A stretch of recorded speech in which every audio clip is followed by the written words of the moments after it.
And another huge thank you to Mojo for sponsoring the event. The photo exhibit for this event is outside the library and the Learning Center, and it'll be there at the end of April. If you need help finding it, you can speak to me or our fantastic librarian, Lieutenant Sarah Fry. All right, so voter suppression has always occurred in American politics, but the form it takes is constantly changing. When Jim traveled south from New York in 1965 to fight voting suppression, he was acting against a powerful form of injustice in our system. In fact, that same injustice is still being implemented today, hidden in the massive streams of information we observe in our day-to-day lives. And all this force needs to do to win is to convince you not to participate in our democratic process. So I'd like you to just keep that in the back of your heads if you listen to Jim today. And yeah, I want to thank you all for coming. And without further ado, please give a warm welcome to Mr. Jim Lumpkin.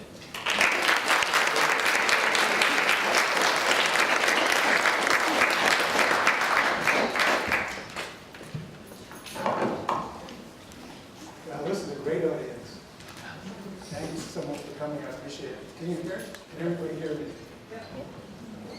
Get into that row. Okay. Well, I never thought I would actually be doing this. 2 years ago, if you were to tell me that I would be standing up and talking about voter suppression, I wouldn't know what you were talking about, because actually I'm a holistic doctor and a filmmaker and a photographer, and it wasn't until about a year after the election of the present president in 2016, a year of complaining and whining and depression and despair and any number of emotions, most of which were negative and didn't go anywhere. And then one day I was down in my basement and I had an old trunk, and I was looking through the trunk for something else, and I found an envelope with photographs that said Mississippi 1965. And I went, oh, that's interesting. I haven't looked at them in 50 years. And I thought, why don't I restore them and see what was there? And as I was restoring them, I began to realize that the story of voter suppression before the Civil Rights Act, I'm sorry, before the Civil Rights Act, but before the Voting Rights Act in 1965, which was deeply suppressive of people of color, and specifically African Americans, and especially in the South. And the reason for the Voting Rights Act was to restrict thoroughly discriminatory laws that prohibited most African Americans from voting in some of these states. For example, in Mississippi, where I ultimately wound up, only 6% of African Americans were able to vote. And 2 years after the Voting Rights Act, 60% were able to vote. And you can be sure they did. So, so I looked at these photographs and I realized that what was happening before the Voting Rights Act pretty much stopped. Because in essence, the Voting Rights Act was a federal piece of legislation, and it said you can't discriminate, well, very briefly, you can't discriminate in voting. And there was a bunch of shenanigans that were going on, like, well, I don't want to get too much into it because we have so much to do, but for example, they had something called the literacy test. And so an African American would go in to register to vote, and it was all up to the states. All these laws that are discriminatory are state laws, not federal laws, almost entirely. So when we're really looking at a state law. So, and it was up to the local registrar. So an African American would go in and say, I want to vote, and he would be handed some detailed, obscure passage from the Constitution, and he says, here, read this and interpret it. A white person would come in and I could read it, but I would hardly be able to interpret it when I went to college. A white person would come in and the registrar would say, read the headline of the newspaper, and that would be all that was necessary. So it was unfair in every possible way. There's any number of things like hangings, intimidation, burning, torching people's homes, all kinds of things that prohibited or basically scared away African Americans from voting in the South. So the Voting Rights Act did away with all of that, and it basically said if any state wants to pass any kind of voting laws, you have to clear them with the Department of Justice at the federal level, not the state level. And there were over 1,000, way over 1,000 challenges between 1965 and 2013 when a key provision of the Voting Rights Act was repealed. And it basically did away with the U.S. government oversight of the states creating new laws. And the laws that came after that were almost entirely directed at people of color, the poor, the elderly, the disadvantaged, and students. And there's been 2 hours after the Supreme Court decision to overturn a key provision in 2013, states began to create new laws to suppress votes. And it goes on today. And so the first part of what I want to do is tell you a story about what I was doing in Mississippi. And then the second part will be about what the games are that are being played now. And to be honest, my real intention of doing this was to, first of all, correct my own mind and heart from a place of negativity and reaction to an opportunity for me to share and spread the word that you all, every single last one, can make a difference in what this country looks like. I know you've heard this before, but it's really true. Your voice is your vote is your voice. There are other ways to express your voice, but voting is one of the most powerful. And by the way, in the present midterm elections just a few months ago, it's largely because of young people who are notoriously unregistered and unvoting, but enough of them came out that it was able to tilt the balance in favor of people who are concerned, in my opinion, only more with justice and equality and fairness. And so the reason I'm doing all this is because I'm not a Democrat or Republican. I really will never be, probably. But I care a lot about fairness. And we are a community of human beings. Our planet, right, our society and human beings are really all part of one creation. And if we want health, and we're not getting it, and I tend, as a holistic doctor, I tend to think of everything I do in terms of, is it healing or harming? It's a good practice if you want to just do it, try it anytime you want. Is what I'm about ready to do healing or harming? Myself, others, the world, whatever. So the reason I'm doing this is very long-winded, but is because I've decided to do something constructive, hopefully, and spread the word that there is something that you can do. And at the end, we will talk about what you can do. Can I just take a real quick poll? How many people in the last election in November were eligible to vote? Not so, okay, whoa, all right. How many people were registered to vote? How many people voted? All right, excellent, excellent. I'm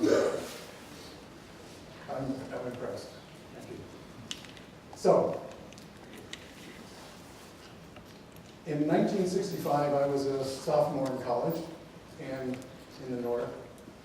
And I saw a poster about the Voting Rights Act that had just passed in August, and that it was going to be an action, we call it political action, but it really isn't. Politics is, let's call it a human action, to go down to Mississippi and help register black voters. Now, I'm clearly a privileged white person. It has not escaped me that we had the opportunity to do that. Not everybody did, and I don't think for a minute what we did was more than one little dot of light, one dot of help in the world. But if you've ever been in a room with a lot of people, and imagine we all had candles and it was completely dark in there, right? And one person lights a candle, there's not a lot of light. But when 150 or 200 people all light candles in a darkened room, it's quite light. And that's really all that I did. I was just one light, and I will repeat over and over again. I encourage you to also be a candle and do what you can and take action, because action actually makes a difference. And it truly made a difference in the last election when young people began to vote a little bit more. The deal is, the older you are, the more you are likely to vote Republican. The younger you are, the more likely you are by far to vote Democrat. The older you are, the more likely you are to vote, and the younger you are, the more likely you are to not vote. So I'm thrilled that you guys, most of you guys are totally clued in. So I saw this poster. It was from the National Student Association in conjunction with an organization called SNCC, or Student Nonviolent Coordinating Committee, CORE, Southern Christian Leadership Conference, and some others. And we were, they were having an action during Christmas vacation to come down to, inviting students to come down from 300 schools around the country to Mississippi to just help register voters. So,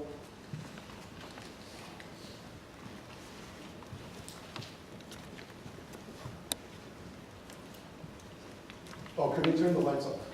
That would be.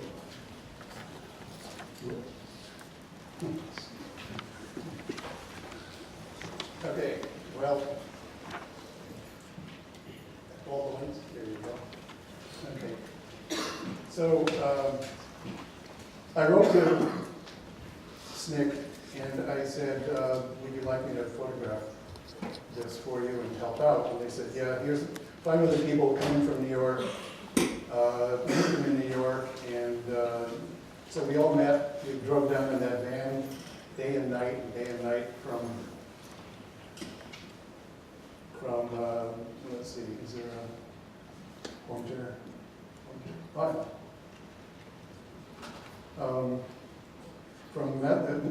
From basically New York, which is over here. Can people see that a little bit? Yeah. Okay, we drove and we wound up in Mississippi. And where we ultimately went after we did training, and I'll show you that in a minute, was in Mississippi's the poorest state in the country. Walthall County, which is over here, is the very southern part of the state, and it's one of the very poorest counties in the state. So there we are, kind of driving down the country roads. When we got there, you know, I had read about this in history books and stuff, and seen lots of pictures. I didn't realize this was still going on. Separate but equal was outlawed in 1964 with the Civil Rights Act in public accommodations. And yet it was still going on in pretty much early 1966, about 2 years later. They didn't care in the South. They did not like the federal laws one bit. And there was a lot of tension. Now, I want to say, I'll be talking about Southerners a little bit. Not all Southerners were segregationists by any means, but there was enough that they controlled the legislatures and the courthouses and all of the places matters politically. Except they don't control the streets, which is why the Selma March and other marches like that, as you may have heard of, were so important. It got the attention of the president.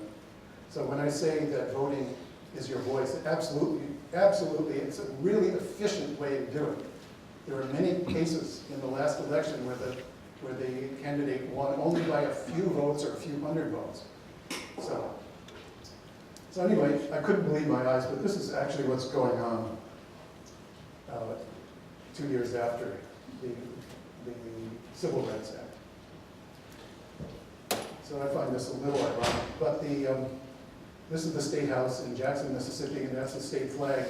Even to this day, Mississippi is the only state that still incorporates the Confederate flag in their state flag. They've tried many times to get rid of it, all kinds of new designs, and they keep getting voted down. Oh, and this is in the State House building, 2 years after it was illegal. When I say they didn't give a damn, I actually meant it. Anyway, I won't get into it. So, we drove for a couple days and we wound up in Jackson, and we had a training at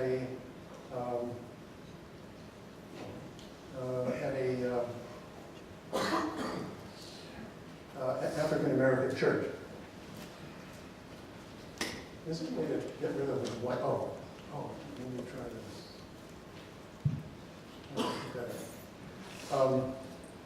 And so we all piled into the church, and we had training for a full day.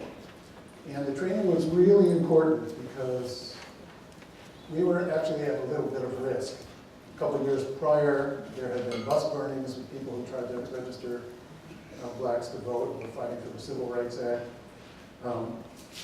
At least a few people got killed, civil rights workers. So we were pretty careful. We had a good training. I could sure use more at some point. So here are a couple people in one of the trainings.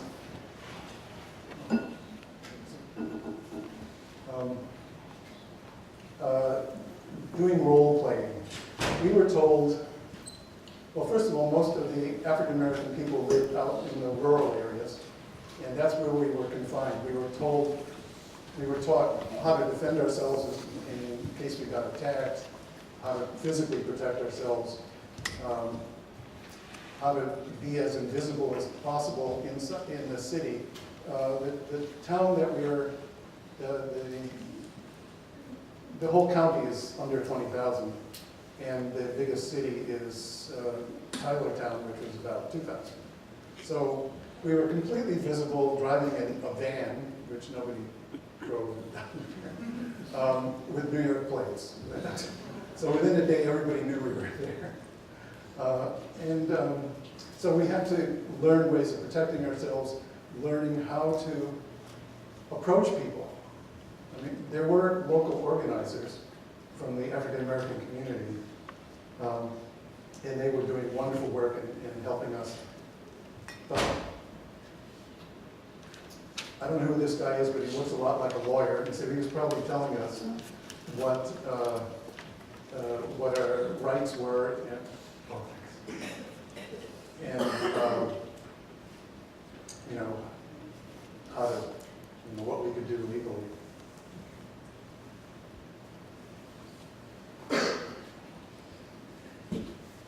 And we broke into groups, we processed, we did more role playing. And then they gave us information for each of any number of counties. We spread out throughout the state of Mississippi, and we were on our own. This is Tylertown downtown. This is the county courthouse. Because it was a federal rule, the Voting Rights Act, the county, I understand, didn't have any obligation to help us in any way. And so all of the voter registration was done at the only federal building in the whole county, which were the post offices. So we did all of our registration in the basement of the post office, and they sent a federal agent to do the registering. All we did was tell people about it and bring them to get registered.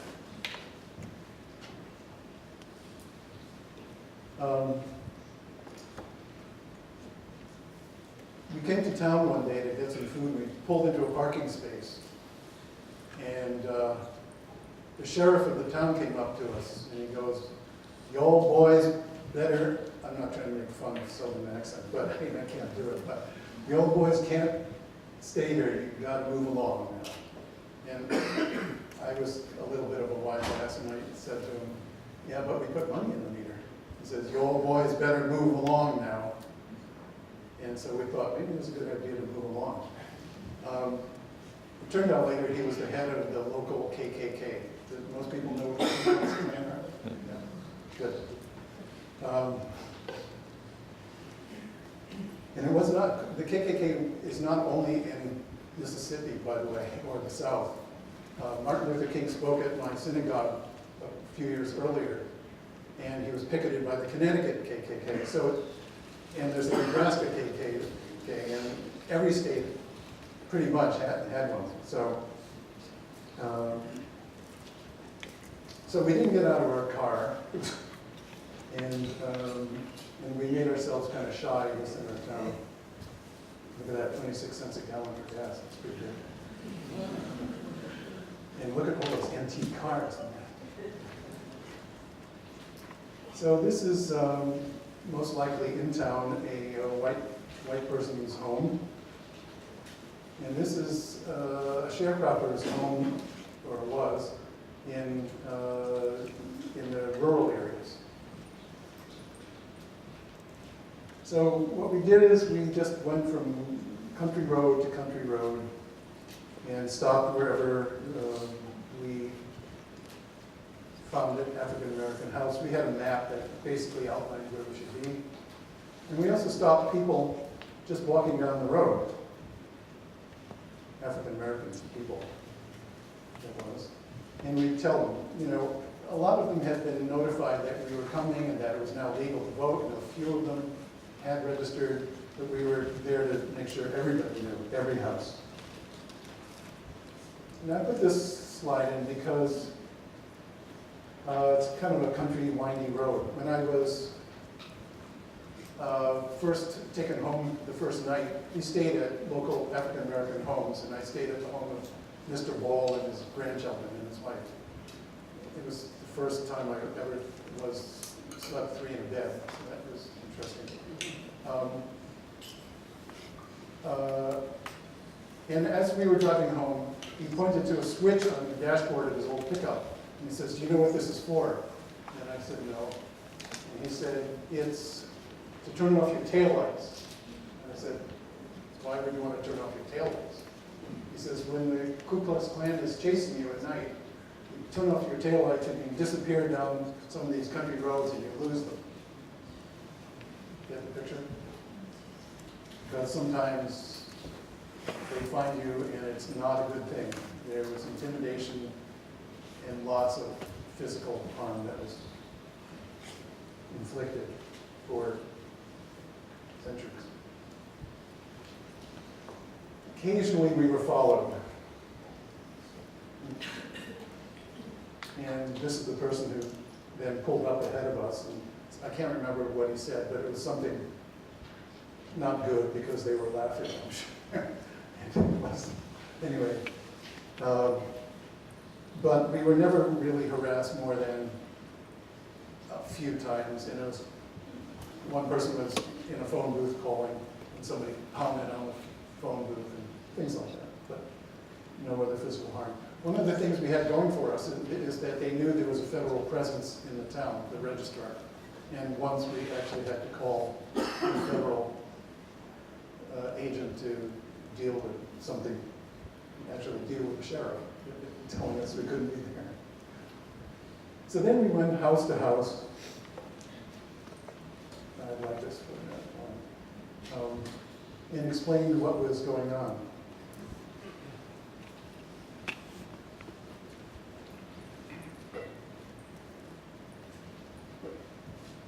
And generally we were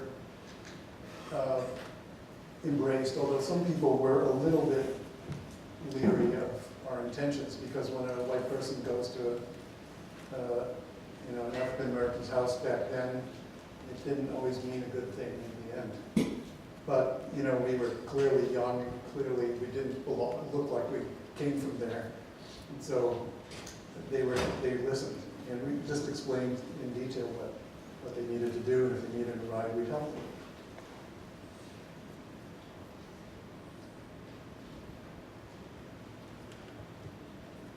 Now, there were a lot of houses that didn't have even electricity or water or anything, and yet they were determined to vote. Remember this woman, you'll see her again. She lives in a house with nothing, and the house could kind of blow off the foundation easily, but whatever foundation it is. And yet she was determined to vote.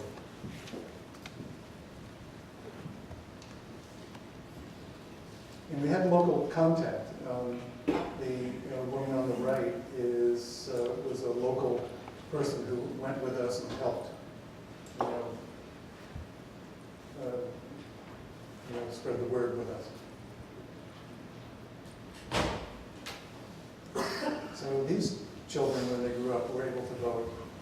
But that's Mr. Ball, who I'm indebted to, and a lovely guy. He had never voted before, and he was determined to vote. We didn't go into anybody's houses because we were told it could be threatening and menacing, so we always stayed on the outside. This is the inside of Mr. Ball's house, and that's Elvis, and that's the veteran.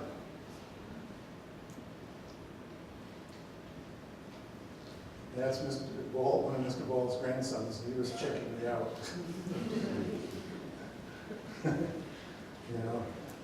Really, I mean no harm. And that's another one of his grandsons. That says Colored Cafe on the top. So we also went to any place we could. That's Mr. Ball on the right. We also went to the local black churches. And that's Reverend McGee, and one of us would stand up and explain what we were doing. And this is before the days of the internet, or even for some people telephone, but everybody went to church. And so church was sort of like the internet is now.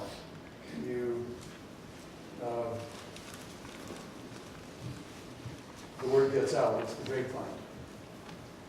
And so that was very helpful. And we were definitely welcome in those churches. And that's Jesse Harris. And he was a Mississippi organizer who came down and helped us for a couple of days. He just passed away. I really wish I had connected with him again after 50 years. He's a wonderful guy, and totally dedicated. He dedicated his whole life to civil rights in Mississippi. Thank you. And so he drove us around a little bit and showed us some things.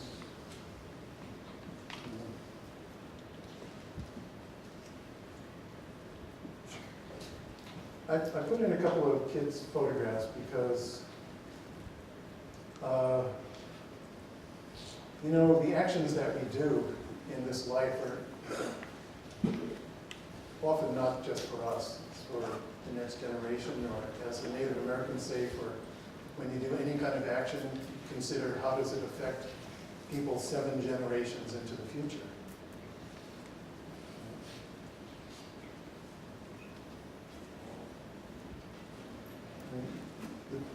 Most of the people we saw were very, very poor. They didn't even have enough money for tar paper.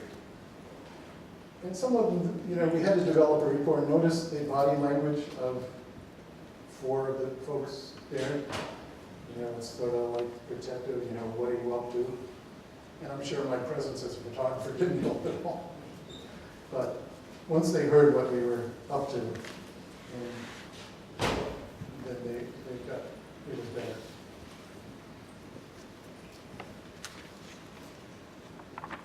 And I put this in because you know, we take so much for granted nowadays. The kids back then in this community had very few, if any, toys. So the toys were the rocks and bowls and whatever you found, logs and trees and forests and stuff.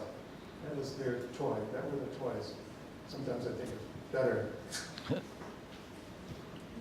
We also we're very conscious of not trying to dominate physically over anyone. So we tended to, you know, be lower than they were physically. And to honor them, to honor the struggle as much as we could as privileged white Northerners.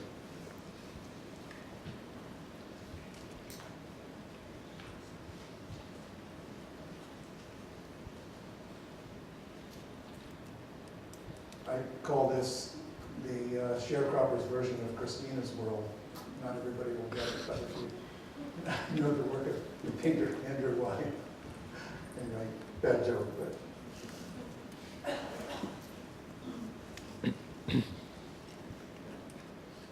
So we worked from the morning until sunset, one-on-one. And not every African American was poor. This guy looked like he was pretty well off. But still, no matter how well off you were, there was no way to pay off the county to get you to vote. It was only through legislation that it was possible.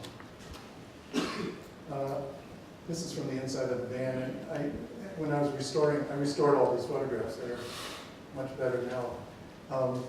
This is SCLC demonstration. It was probably in Jackson or someplace. So I noticed that the newspaper headline. So this was a time when there was a lot of activity going on to register voters and to empower people of color. This is the sort of a boundary of where the white folks lived.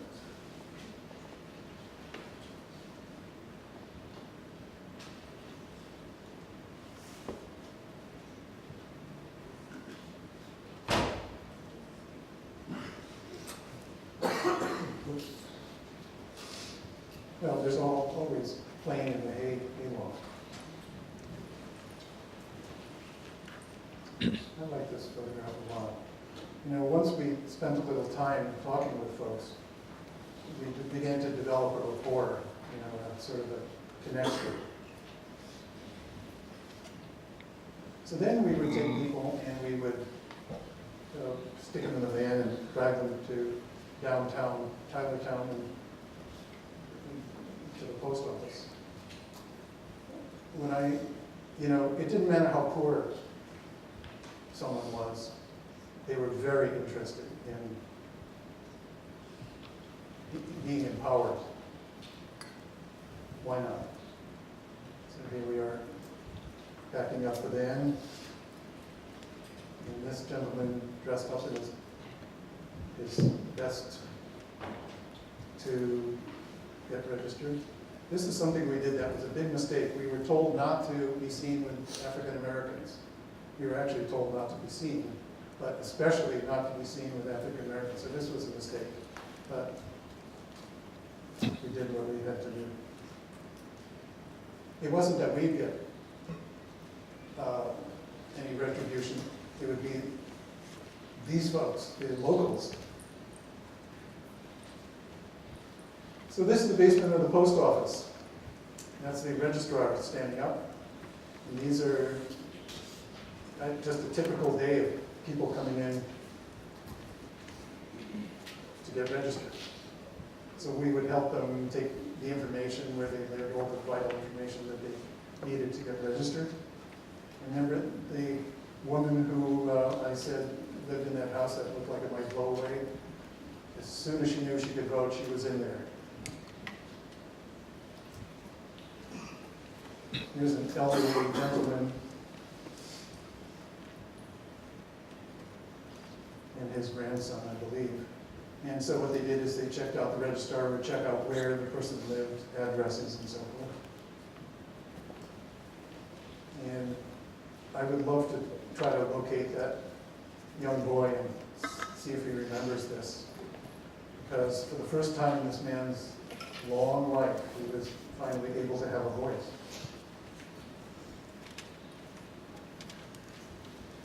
So then they took an oath, and they were registered. And there he is, back home, with a new power that he hadn't had.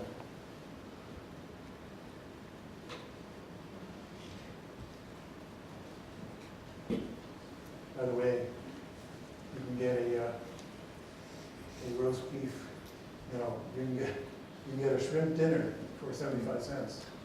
How about a dozen oysters with french fries and a salad for about 50?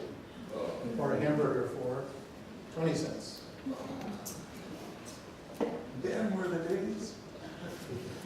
This is also something we did that was real bad, very bad. We were, three of us, I think after church, decided we were going to have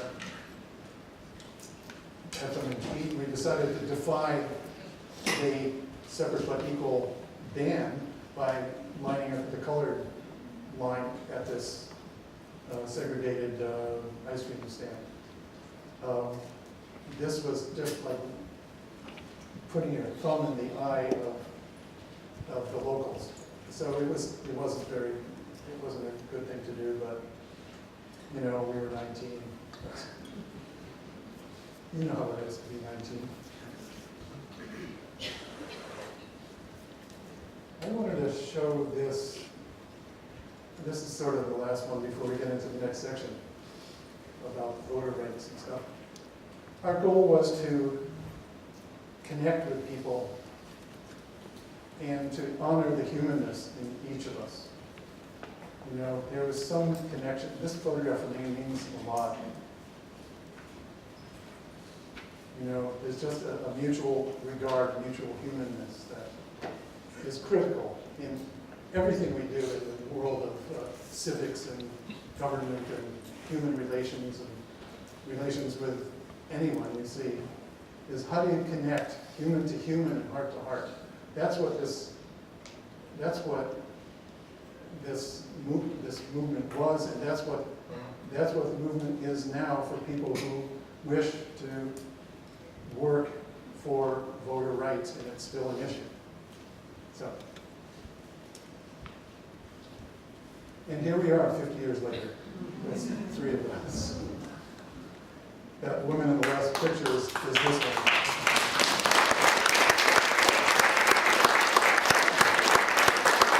Don't wait, there's more. A lot more. The other half of this, actually. So back then, Professor Walter, could you give us a 2 or 3 minute view of what it was like before the Voting Rights Act, some of the tiny bit of history of what led up to the Voting Rights Act? I'll try. I was about 50 years old, 60 years old then. So, I'll see if I can fill in some of that. Is that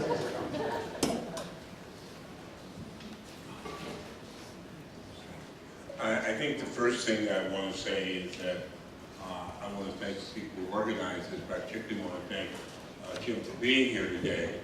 And he hasn't said it or made it clear, but this is, we look back at history, but this is a very scary time in history. I always remind my students, Reverend Dr. Martin Luther King, who entered the civil rights movement in the 1950s, 1954, that he only lived until 1968, so he's only in the movement 14 years, although from his work, it seems like he was there forever. It seems like he's here right now.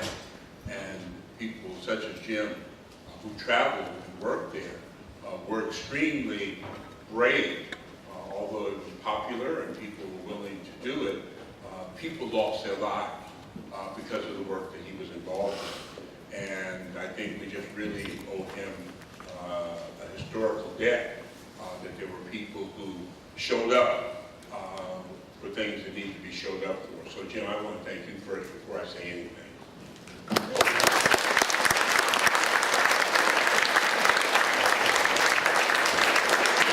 I'll take just a couple of minutes because we've got so many more slides. Many of us who talk history, we divide history into the modern civil rights movement, which is essentially the period after World War II up until 1968 and 1972, and certainly after African-American soldiers returned from fighting in World War II, and war that they had been told was to save the world from Nazism, to save the world from democracy, began to make demands. Meaning the thought was, how can you ask us to fight in a war and then to come back? And we don't have the right to vote. We don't have the access to accommodation. We don't have access to school. And that really is a turning point. People mark a point where the civil rights movement began. It's obviously in 1954 when you have the case of Emmett Till and you have the beginning of Rosa Parks. And we can talk about that more in detail. I'm sure that some of that will come up in the time of discussion. By the time we get up to the 1960s, after the foundation of the Southern Christian Leadership Conference, we began to have SNCC. And the movement began to take on more of a youthful tone. By 1963, we have the March on Washington with Reverend Dr. Martin Luther King. I do want to say one thing, and it goes on the comments that he made here, that the Reverend Dr. Martin Luther King, he doesn't make the civil rights movement.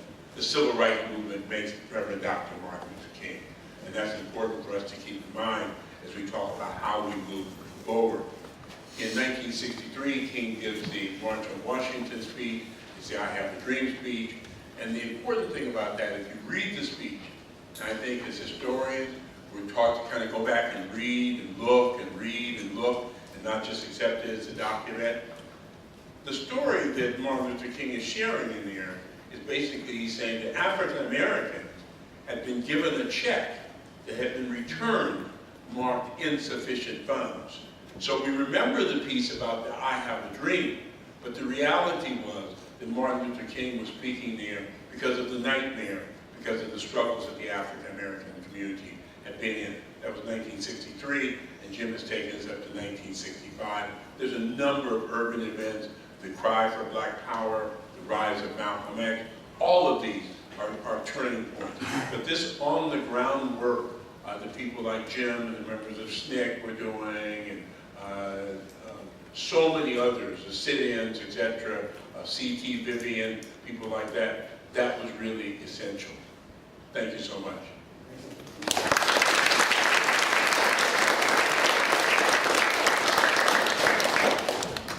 Okay, hit the lights.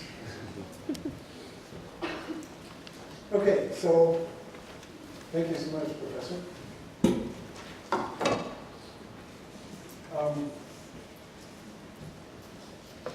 So as I mentioned, prior to 1965, the obstacles to voting for people of color was, I mentioned the literacy test. The poll tax was, you had to pay a few dollars.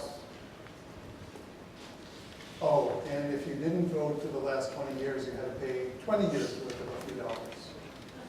And since you probably couldn't pass the literacy test because no one could, except whites, then it didn't even matter what the poll tax was. But the poll tax was a financial disincentive, for sure. We mentioned a little bit about hangings and so forth. Anyway, there's a whole bunch of stuff. The grandfather clause was just, if your grandfather had voted, then you could vote. Well, great.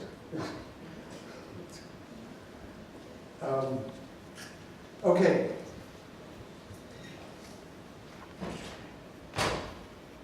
Now what's going on? Here's the list.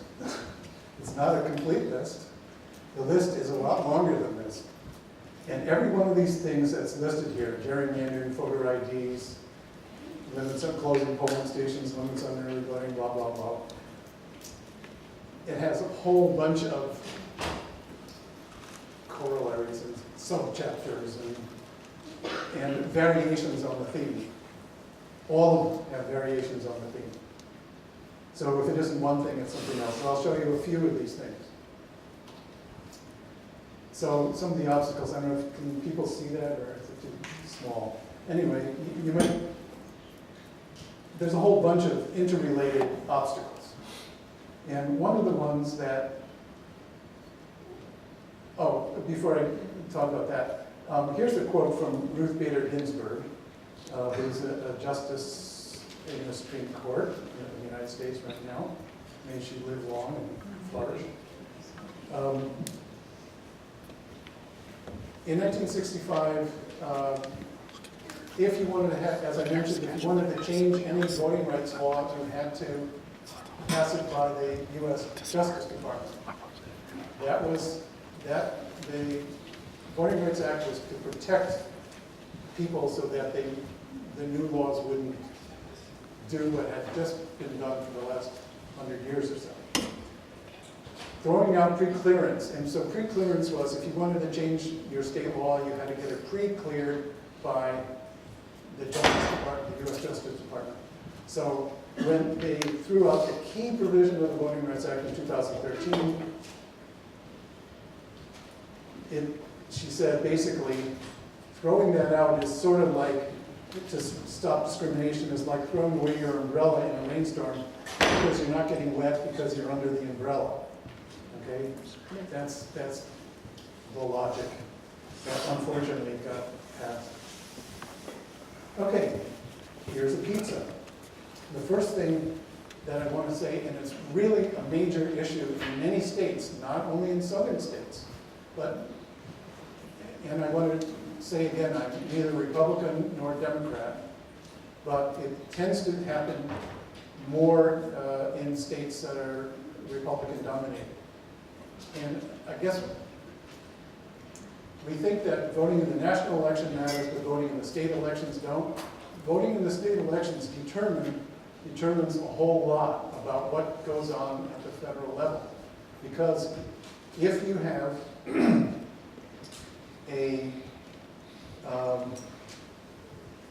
let's say, for our sake, we won't say Democrat and Republican, we will call it peppers and, what is that yellow stuff?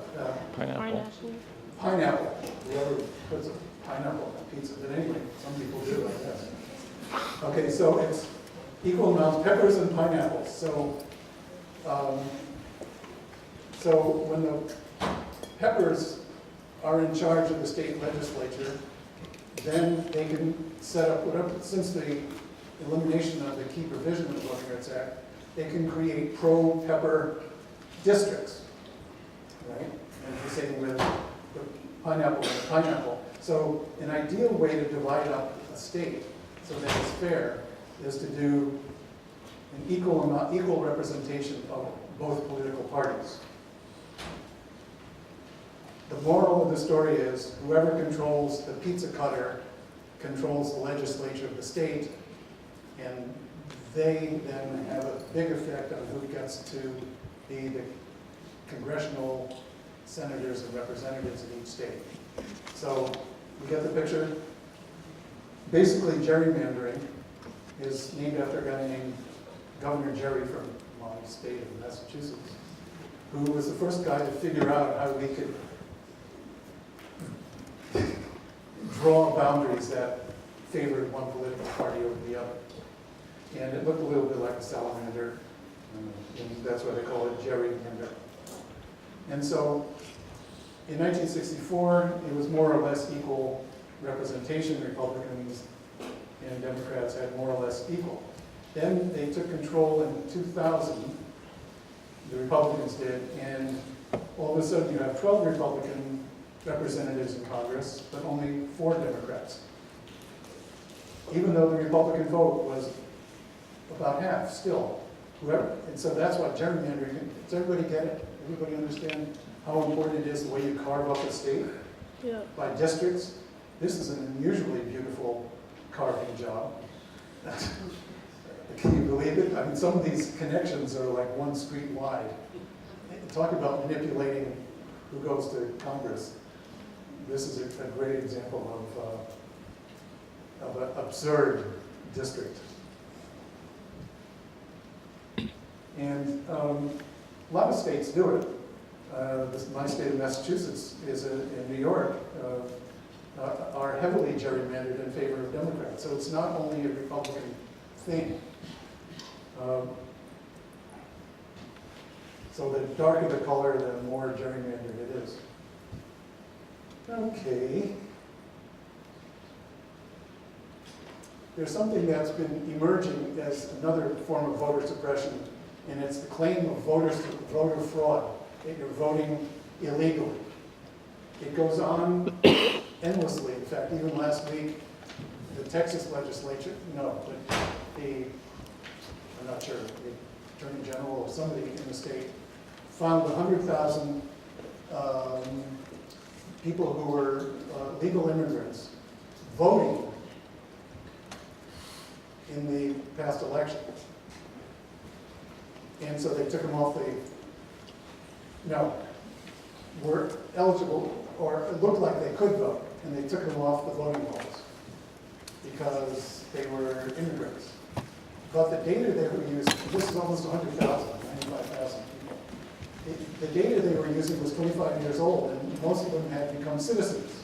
And yet the data that they used was an excuse to get basically immigrants, people of color, the disadvantaged poor.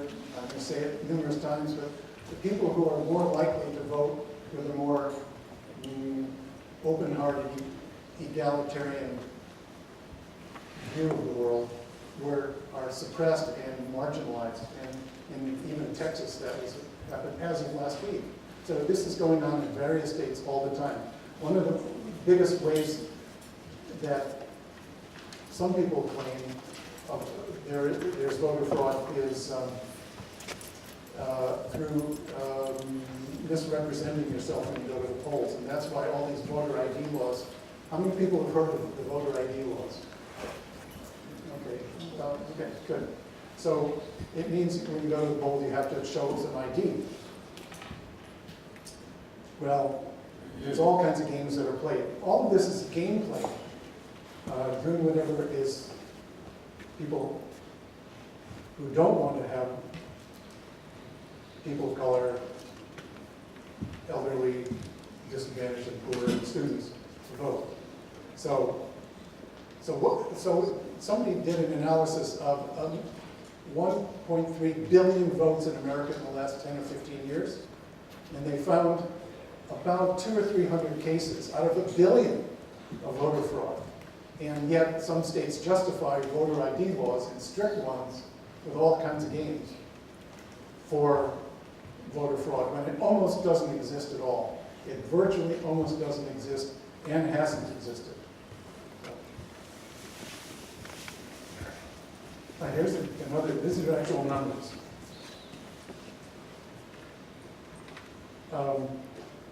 They're registered voters, but they don't have a photo ID. Why wouldn't somebody have a photo ID? Well, different states have different things. Sometimes, you were born at home and you don't have any birth certificate. Sometimes you change your address. No, that's something else. Why wouldn't you have a voter ID? A photo ID. You don't drive. There are a lot of people who are poor and disadvantaged who don't drive. They have never gone to the DMV or whatever they call it here, DMV, Department of Motor Vehicles, to get a license to drive.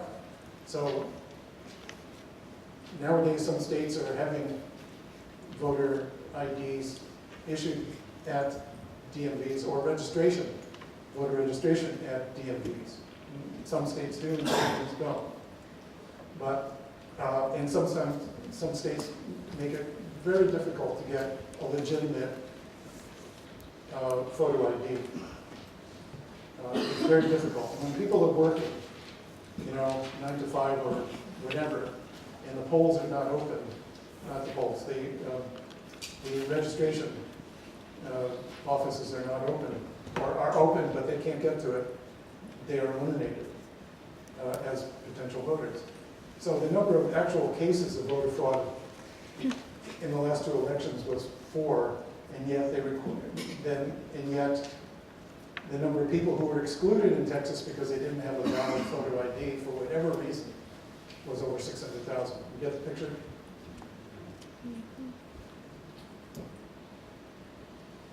So this is pretty self-explanatory. This is across the United States. 25% of blacks don't have a valid photo ID. 18 to 24-year-olds don't. Seniors. Oh, but a lot more whites do. They have valid ID. And so this is just another way of saying the same thing. The people who were excluded are the people who were least able to get a voter ID for whatever reason. And voter ID, zoom through that. Okay. I don't know if I have time for this, but I'll do it anyway. There's a very insidious technique of eliminating people, and that is name. You have a hyphenated name, you don't put the hyphen in, you're out, because the hyphen matters. Or if you said Jim Jones instead of James Jones, you're out. Or if you say you live on 223 Center Street and you live at 335 or you moved or whatever, you're out. And you are issued a provisional ballot in some states, which means then you have to go and prove in a timely manner. Some people say a week, some people say longer. You have to prove that you are who you say you are, right? And so I'm glad to say that Massachusetts is not part of that. When they looked into it, they realized just how flawed this was. Millions and millions of voters have been taken off the roll because your name or your conditions or your state or your whatever it is doesn't match exactly with what they have. And if you have the same name as 4 other people, good luck. And a lot of people with common names, Jose Jimenez, how many people in Texas have that name?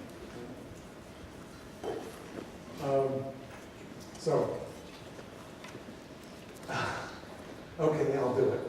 So let's say you're kicked off the rolls for some reason. This is an ad from the Secretary of State of Ohio, and you think Ohio would be pretty good. Well, they promote early in-person voting, so you could vote early. That's a really good thing. I have to say, one of the things in-person voting, early in-person voting does is it helps people who can only come on, let's say, the weekends. Let's say they work during the week, or let's say only on Sunday. So one of the things about African Americans that various states tried to suppress was Sunday voting, because there's something called souls to the polls. And the whole church would go to the polls after Sunday church and either vote or register, one or the other. So they promote, so Ohio says, yeah, we do early in-person voting. They even have absentee voting, which is great. And you don't have to have an excuse anymore. However, that little yellow one down at the bottom, let me blow that up a little bit. So of all the people who were kicked off the voting rolls, because the computer said they weren't really legal, or if you didn't vote, some states say if you haven't voted in 2 elections, you get kicked off the rolls. So in Ohio, they said, oh, well, we sent postcards to all the voters to update their addresses. But a lot of people didn't see the postcard. It was one postcard, goes in the trash along with most of the stuff that comes in the mail, and they didn't see it, and so they're off the rolls. So, and they sent it to only people who there was questions about. So, this looks very good until you get into the details. One of the things I would really encourage you to do as students when you decide to take some kind of social action, whatever it is to get deep into the weeds, really study what the details are, because one little thing can make your work so much more effective. Jim? Yeah. Can I interrupt? Professor Bellissimo, one of our wonderful political science professors, might have an opportunity to put in her 2 cents worth. Absolutely, let's do it. Let's do it. Yolanda, I don't know where you're sitting. Oh, I'm right here. Great. Yeah, I was just gonna mention about California, Right. that you're talking about all the bad states, want to say something about good states? Yeah, please.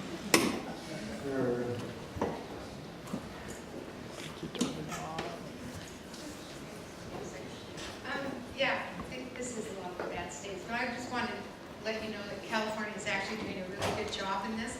A lot of states are going backwards in terms of voter registration and voter turnout, and California is going in the other direction. So here's some of the things that they've done in California. You can now register to vote online, so you don't have to be in person or you don't have to fill out a form. Second thing you can do is we have a motor voter law now in California, so that when you register a car or you register to get a driver's license online, you just have to click a button and they'll register you to vote. So the DMV, now you can register to vote through the DMV. It's really easy to do. And then another thing that they're doing is for 16 and 17-year-olds, you can pre-register. As long as you're going to turn 18 by the date of the election, you can register ahead of time and then they'll send you a ballot. The state's also given all the counties in California permission to do an entirely online vote or mail-in vote, and the state's paying the postage for that. So everybody's entitled to vote by mail, and it's paid postage. So we're doing really well in California. And by the way, in terms of the number of people who have been found to be not voting legally in California, they counted up 23 million people voted in the last 2 elections. So that's combined, 23 million for 2 elections total. And in that, the Secretary of State investigated seriously. There are a lot of people who put in complaints, but the really serious one amounted to 0.001%. So 1/1000th of 1% of people that were really seriously involved in voter fraud. And also the citizens committee decides, we don't gerrymander, the citizens. Oh, committee. yeah, that's another thing. Yeah, we have an unbiased committee headed by a judge who divides up our state into our 53 congressional districts and our state assembly and state senate districts. Yeah. We're easy.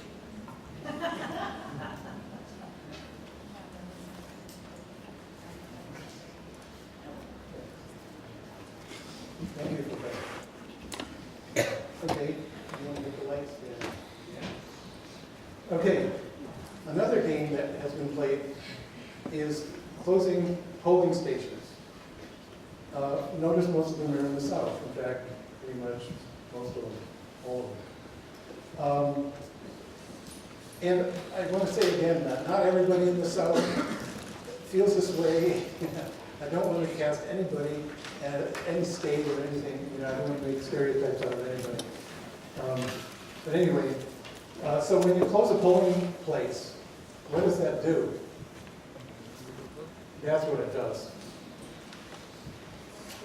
This is Arizona. They closed the majority of polling stations, which forced the average number of people per polling station to be 22,000. And so the wait time was 4 to 6 hours, sometimes more.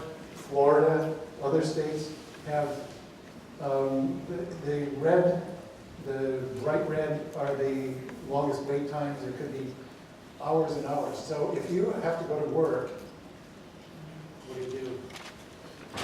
If you're an elderly person, what do you do? If you can't stand the heat or stand out in the weather, or whatever it is, what do you do? Oregon and Washington are great because Yeah. everybody else is- Yes, so exactly. See those 2 gray states, Washington and Oregon? They have vote by mail only, right? And the percentage of people who are voting in Oregon and Washington is much higher than the national average because of that. So that would be a beautiful thing to do. Another thing that you probably have heard of is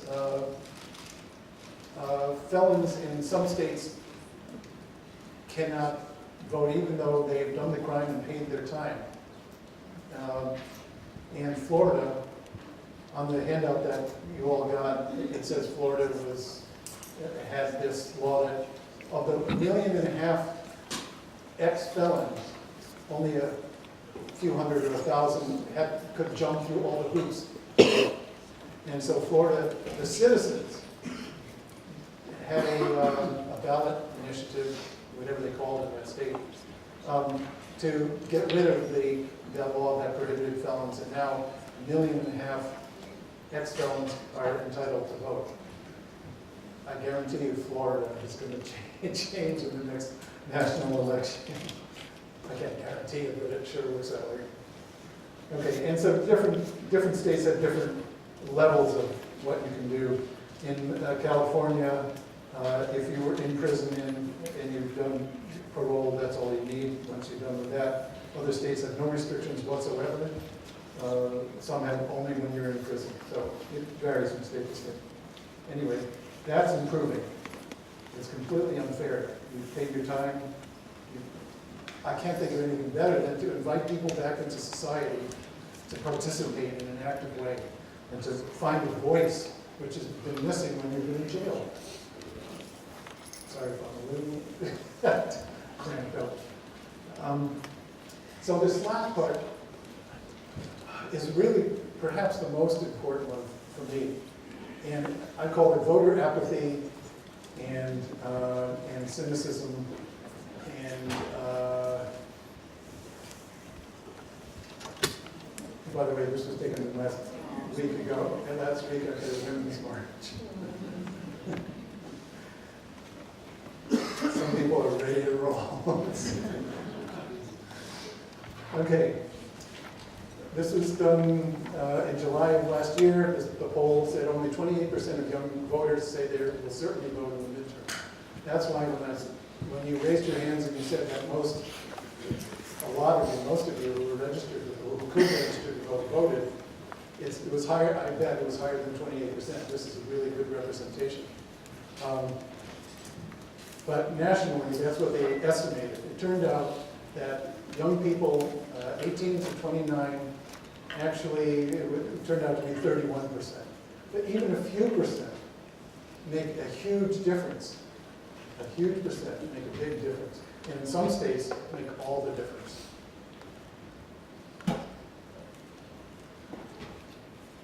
So who's not voting? Who's not registered, I mean? Well, who's not registered, who's not voting? 18 to 34-year-olds, almost 40%. This is 2 years ago. You could maybe lower that a little bit.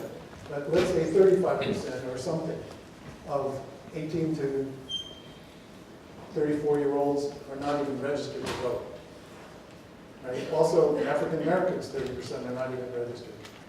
42% of Latinos, and unmarried women, about 30%.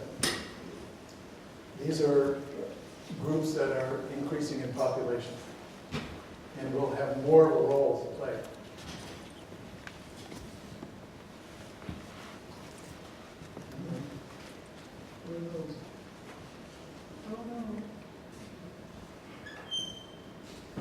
Oh. So I was thinking maybe the best thing to do might be to give everybody a free beer after they voted. This is actually something, this is from England. They actually, some bar actually did this. So how do you get people to vote? How do you, by the way, has anybody seen this anywhere? How many people have seen this? I'm just curious how observant you are. You look at it every day that you go to the cafeteria in your school. I shot this in the displays. Southern Poverty Law Center on campus. I have a question. Is anybody interested in getting together with other students to make sure that your student body is enrolled to vote, to register to vote as much as possible? Is anybody interested in doing that? Okay. Meet up here at the end of the talk, whoever's interested, and figure out how to do it. You're smart guys, but this is one way. Southern Poverty Law Center on campus is one way to facilitate people registering to vote. So if you're interested in helping in some way, just meet up here at the end of the talk. So the two steps, you know, are first you register and then you vote. Very simple. Okay, so what would I do? I made this list, I know it has a lot of type, and I try to avoid a lot of type, but, so what would I do? Or what would make it more convenient, more fair, and guarantee more people vote? First of all, get rid of gerrymandering by having neutral redistricting for the states. Streamline voting registration. How about at birth? Why not at birth? You're born, you have a birth certificate, you're registered to vote. Not that you can't, but you know, some states are doing 16 and 17-year-old pre-registration online. California seems like it's very hip, it's really good. Making it more convenient, providing resources. You know, there are some polling stations, the machines don't work and nobody knows how to fix them. That kind of stuff. And one thing I would really do, and it seems like you guys are very clued in, which is wonderful, is to do more civics education, teach how government works, and understand that it's one of the most powerful voices you can have is your vote, any way you can do it legally. My last slide is, I'm asking that you do something. It could be anything, anything. But I'm asking that you be strategic. Learn what you need to do. You know, if it's a state that is a purple state and it wants to go in one direction or the other, find out what state, find out what localities, and go in there and help there. Don't just give money to the Democratic or Republican national committees. It's, in my opinion, sort of a waste of time. Find out, so be granular means get in the fine grain, get down to what's going on locally, and listen before you take action. Find out from the local people what they need. You know, what's happening on the ground in the local. Find out why people are not voting. And then go and help them, educate them, and make them move to vote. Anyway, I hope this has been helpful. Thank you so much.